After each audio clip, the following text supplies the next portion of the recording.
Daddy Long Legs by Jean Webster. Blue Wednesday. The first Wednesday in every month was a perfectly awful day, a day to be awaited with dread, endured with courage, and forgotten with haste. Every floor must be spotless, every chair dustless, and every bed without a wrinkle.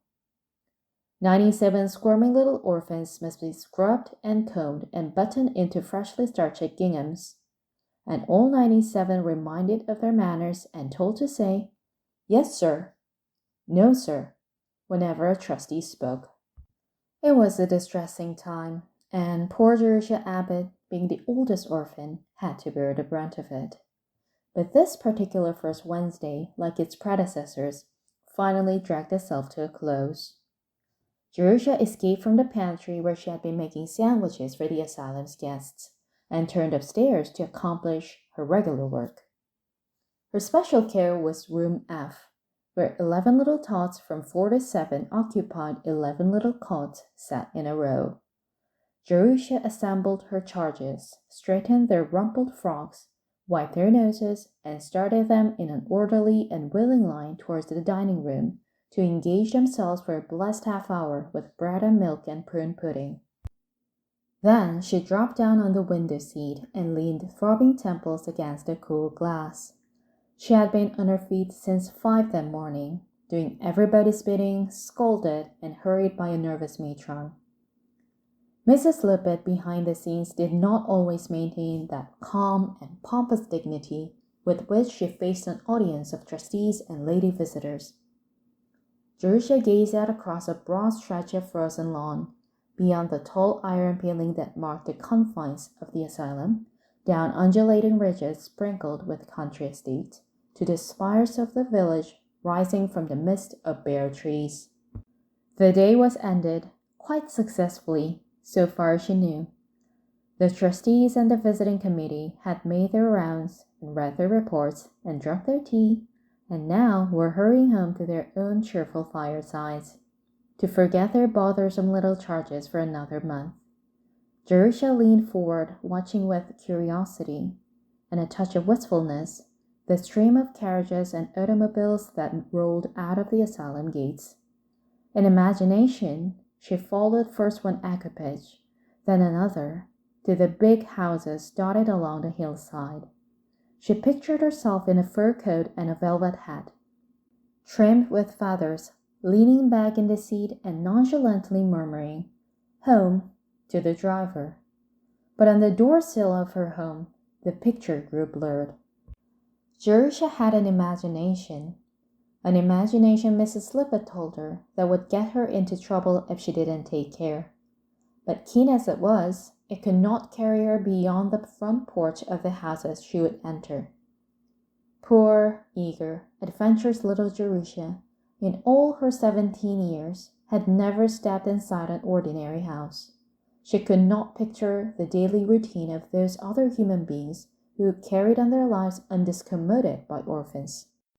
"Jerusha Abbott, you're wanted in the office, and I think you better hurry up." Tommy Dillon, who had joined the choir, came singing up the stairs and down the corridor, his chant growing louder as he approached room F. Jerusha wrenched herself from the window and refaced the troubles of life. "Who wants me?"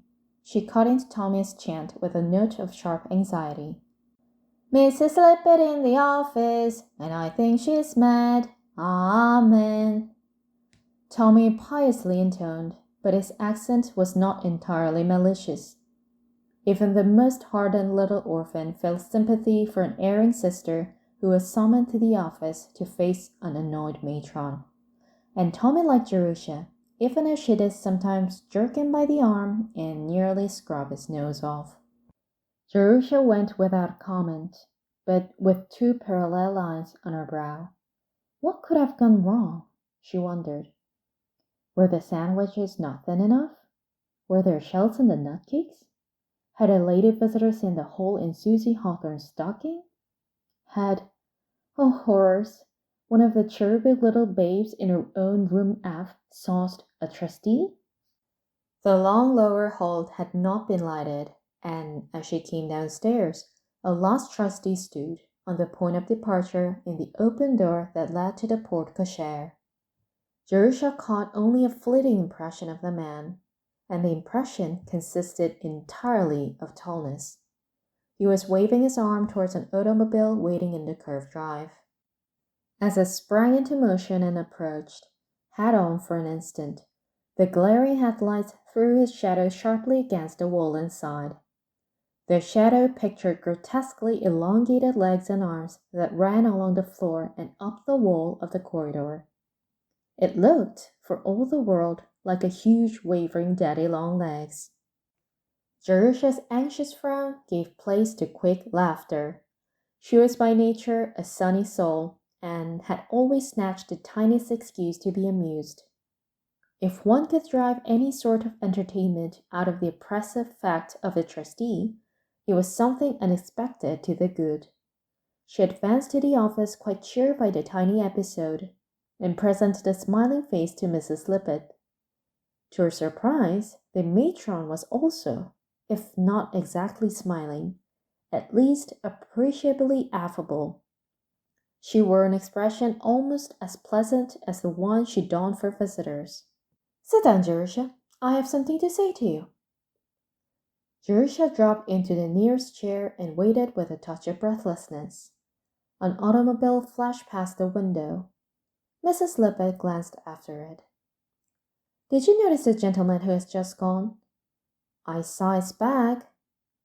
"He's one of our most affluent trustees, and has given large sums of money towards the asylum support. I am not at liberty to mention his name. He expressly stipulated that he was to remain unknown." Jerusha's eyes widened slightly. She was not accustomed to being summoned to the office to discuss the eccentricities of trustees with a matron. "This gentleman has taken an interest in several of our boys. You remember Charles Benton and Henry Freeze? They were both sent through college by this trustee, and both have repaid with hard work and success the money that was so generously expended. Other payment the gentleman does not wish.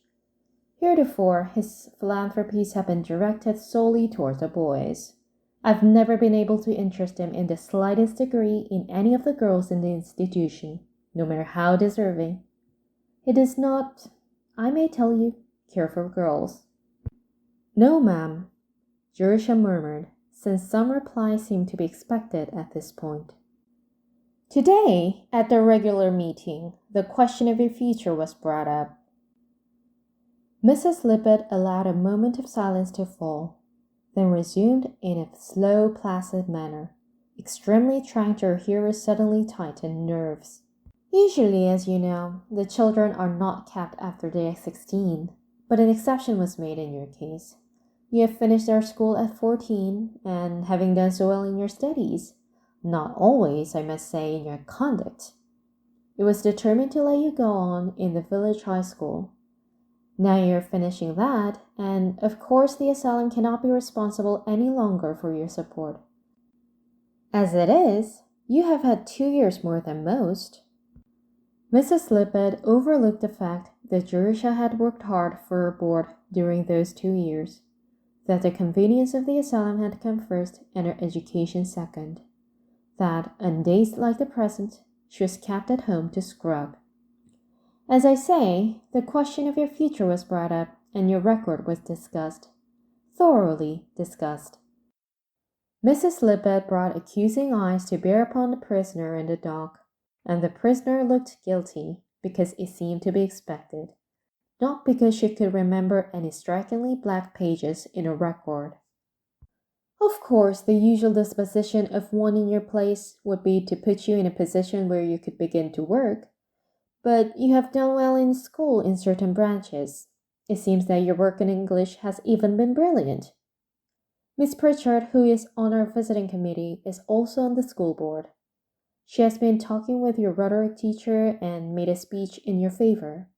She also read aloud an essay that you had written entitled Blue Wednesday."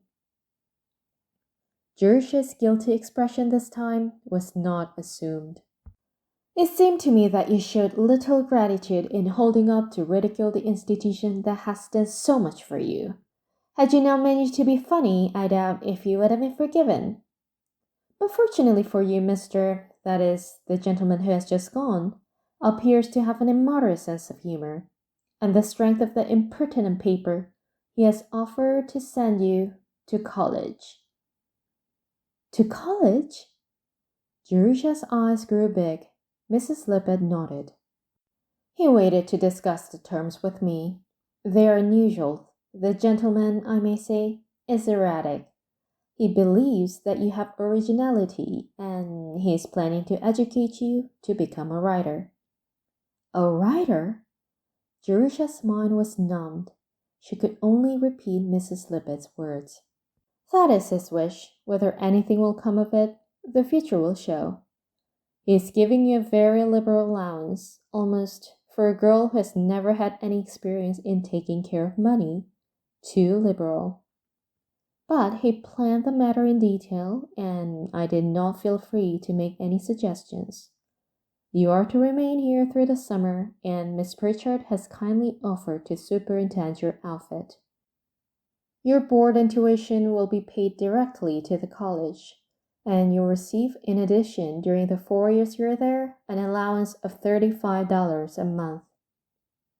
This will enable you to enter on the same standing as the other students. The money will be sent to you by the gentleman's private secretary once a month.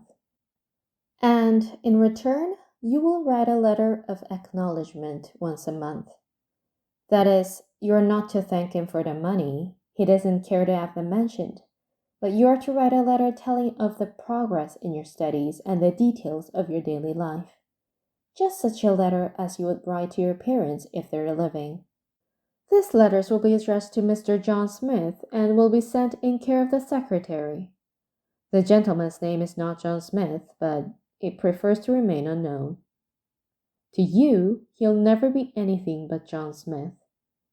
His reason in requiring the letters is that he thinks nothing so fosters facility in literary expression as letter writing. Since you have no family with whom to correspond, he desires you to write in this way. Also, he wishes to keep track of your progress.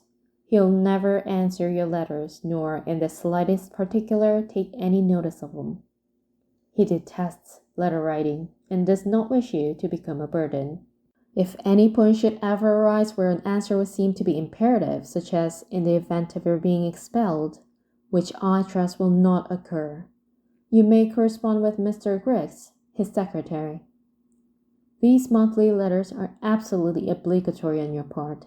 They are the only payment that Mr. Smith requires, so you must be as punctilious in sending them as though it were a bill that you're paying. I hope that they will always be respectful in tone and will reflect credit on your training.